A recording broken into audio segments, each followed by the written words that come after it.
Be ready. 15 seconds.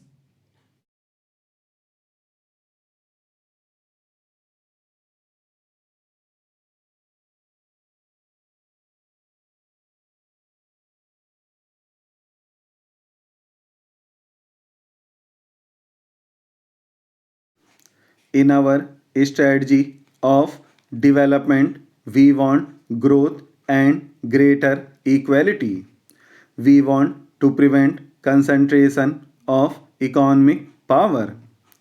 That is why we must help the public sector as well as the cooperative sector to grow, both absolutely and in relation to the private sector.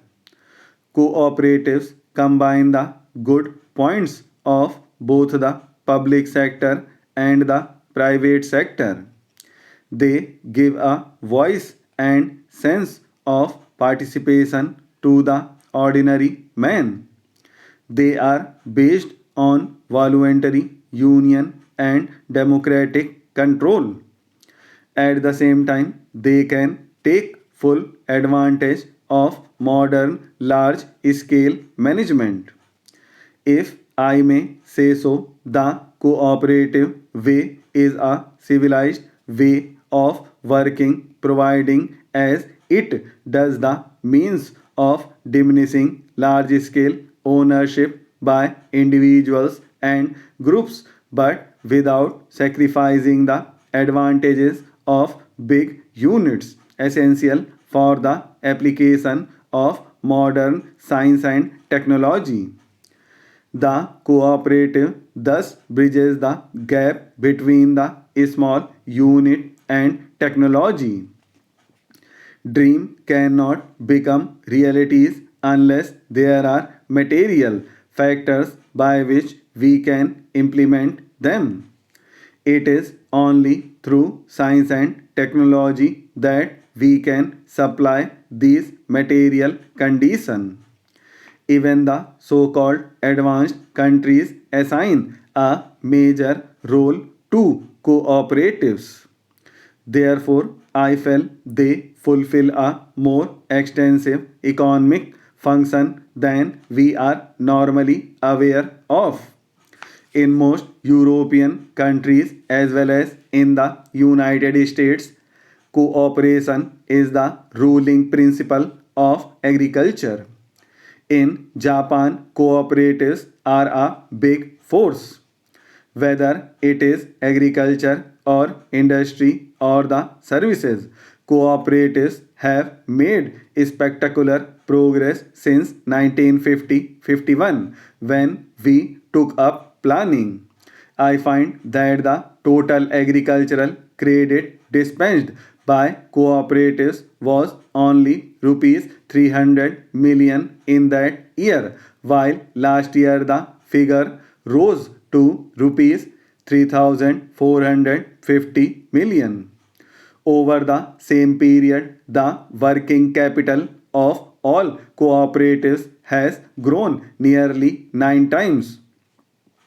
I am particularly impressed by the great strides made by this movement in agricultural processing and marketing sectors. Cooperation is an ideal instrument for rural development. In the Government of India, cooperation is part of the same ministry which looks after agriculture, community development, and food.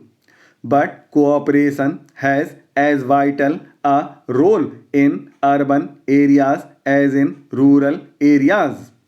All over the world, urbanization has led to the erosion of people's ability to live a well adjusted corporate life. People might reside together in cities, but they are isolated and lonely and do not seem to live together.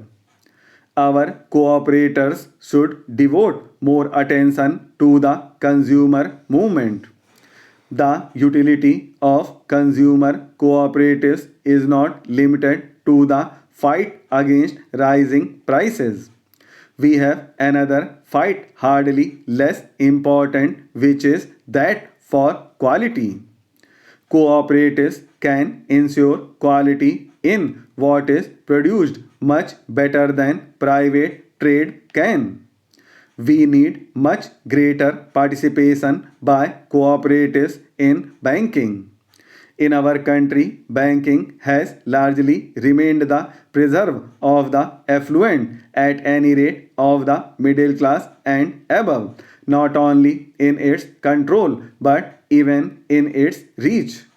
It has cared more for the big man than the small man. Only rarely do we find that common people having recourse to banks. Lately, agricultural cooperatives in some areas have begun advancing credit against an approved production program instead of the security of land. A well run cooperative banking program can finance a large number of small entrepreneurs, such as graduates who want to set up small industries, etc. Cooperative banks can also attract small savings, especially if they go to the people instead of expecting them to come to them, waiting long hours and filling forms. I believe some banks in western and southern India have already made a beginning on these lines. Having spoken of the cooperatives, I must also sound a note of caution. Not all that we hear about the actual working of cooperatives flattering.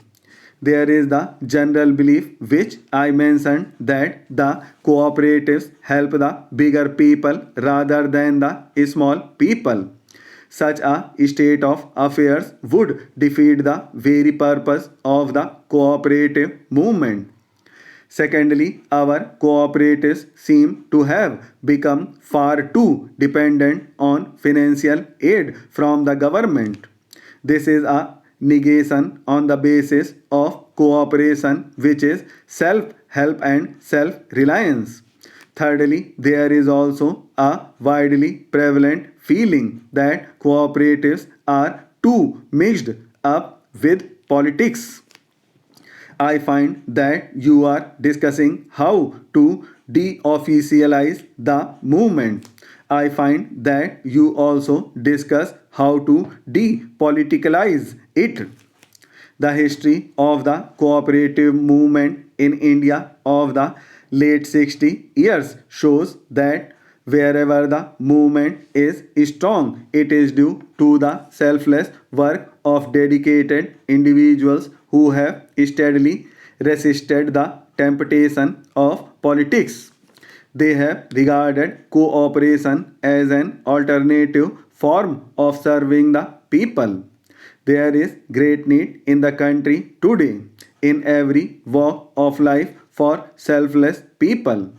It is more so in the cooperative movement. Cooperation enshrines the principle that the social good is supreme. It is because cooperation is a form of social control and also helps the common people to improve his lot. Sir, the very basis of the bill has also been questioned, that is, whether the restructuring of the capital of the institutions is at all needed. It is our view that a developmental agency should be organizationally independent and its broad professionalized. Having fully fed the Industrial Development Bank of India since its infancy for a decade. The Reserve Bank has placed it in a position of importance. The government have therefore taken the view that the time has arrived to elevate the status of the development bank to that of the principal financial institution.